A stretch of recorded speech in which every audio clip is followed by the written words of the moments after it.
नाशिकमध्ये सुरू असलेल्या मुसळधार पावसामुळे रस्त्यांची दयनीय अवस्था समोर येते। धात्रक फाटा परिसरामध्ये आज शाळेची बस खड्ड्यामध्ये अडकल्याची घटना घडली आहे। नाशिकमध्ये गेल्या काही दिवसांपासून सुरू असलेल्या संततधार पावसामुळे अनेक ठिकाणी रस्त्यांची अवस्था खराब झाली आहे। अशातच धात्रक फाटा परिसरामध्ये शाळेची बस खड्ड्यामध्ये अडकल्याची घटना समोर आली आहे। या बसमध्ये सुमारे 35 ते 40 विद्यार्थी शाळेत जात होते।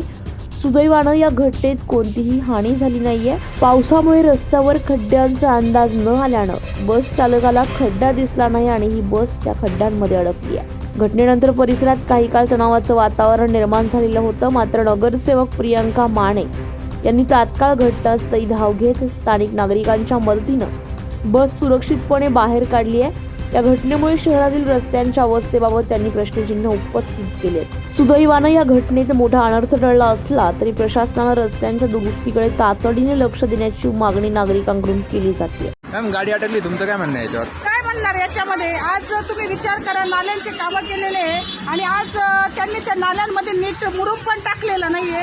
आज ते 40 मुलं माझ्या गाडीमध्ये, मी मदत मागते ग्रामीण नगरसेवकांची, इथल्या नगरसेवकांची, तर ते म्हणते आम्हाला माहिती नाही।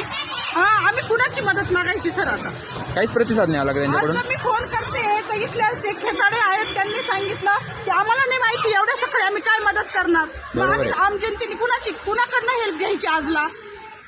आज बघा गाडीमध्ये मुलं आहेत, आजला ती गाडी बघा कशी फसलेली, मुलांची एक्झाम आहे, काय करायचं? संजय परमार, नाशिक न्यूज, नाशिक। ताज्या बातम्यांसाठी नाशिक न्यूजच्या YouTube चॅनलला सबस्क्राईब करा आणि बेल आयकॉनला प्रेस करा।